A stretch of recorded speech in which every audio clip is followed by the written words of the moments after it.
Equilibrium in physical process. Equilibrium in physical processes. The characteristics of system at equilibrium are better understood if we examine some physical processes. The most familiar example are phase transformation processes, that is solid to liquid, liquid to gas, and solid to gas. Solid liquid equilibrium. Ice and water kept in a perfectly insulated thermos flask, no exchange of heat between its contents and the surroundings at 273 Kelvin and the atmospheric pressure are in equilibrium state, and the system shows interesting characteristics features. We observed that the mass of ice and water do not change with time and temperature, and the temperature remains constant.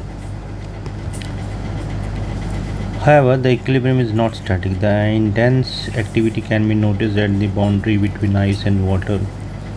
Molecules from the liquid water collide against ice and adhere to it, and some molecules of ice escape into liquid phase. There is no change of mass of ice and water, as the rate of transfer of molecules from ice into water and of reverse from water into ice are equal at atmospheric pressure and 273 Kelvin. So it is obvious that ice and water are in equilibrium only at a particular temperature and pressure. For any pure substance at atmospheric pressure, the temperature at which the solid and liquid phases are at equilibrium is called the normal melting point or normal freezing point of the substance. The system here is in dynamic equilibrium, and we can infer the following.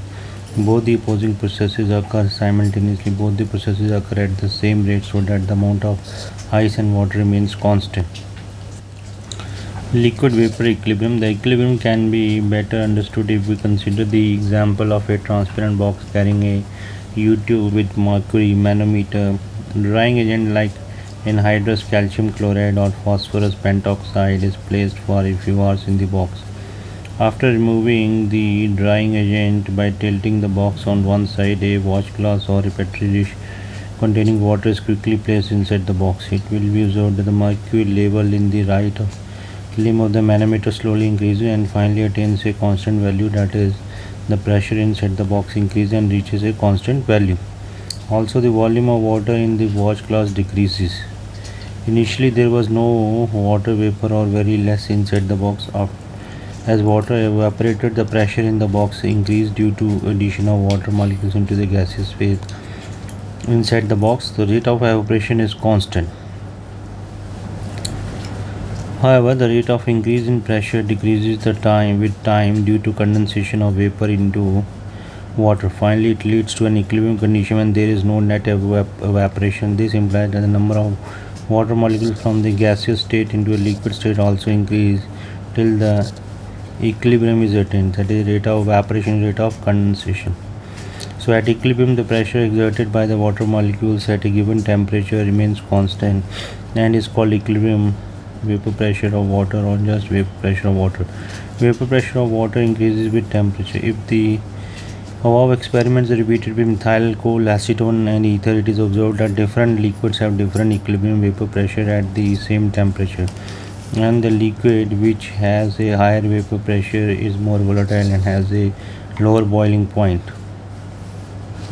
So if we expose 3 watch glasses containing separately 1 ml of acetone, ethyl alcohol, and water to atmosphere and repeat the experiment with different volumes of liquids in a warmer room, it is observed that in all the such cases the liquid eventually disappears, and the time taken for the complete evaporation depends on the nature of the liquid, the amount of the liquid, and the temperature.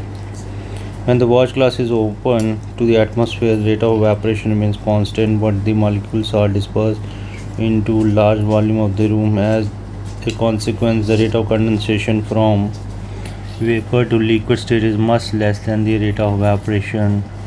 So these are open system, and it is not possible to reach equilibrium in an open system. Water and water vapor are in equilibrium position at atmospheric pressure 1.013 bar and at 100 degrees centigrade in a closed vessel. The boiling point of water is 100 degrees centigrade at 1.013 bar pressure. For any pure substance at 1 atmosphere pressure 1.013 bar. The temperature at which the liquid and vapors are at equilibrium is called the normal boiling point of the liquid. Boiling point of the liquid depends on the atmospheric pressure. It depends on the altitude of the place. At high altitude, the boiling point decreases. Solid vapor equilibrium. Now let us now consider the system where solid sublimes to vapor phase. If you place solid iodine in a closed vessel, after some time the vessel gets filled up with violet vapor and the intensity of color increases with time. After a certain time the intensity of color becomes constant. At this stage equilibrium is attained. Hence solid iodine sublimes to give iodine vapor and the iodine vapor condenses to give solid iodine. The equilibrium can be represented as iodine solid to iodine vapor. Further examples showing this kind of equilibrium are camphor solid and camphor vapor, ammonium chloride solid to ammonium chloride vapor.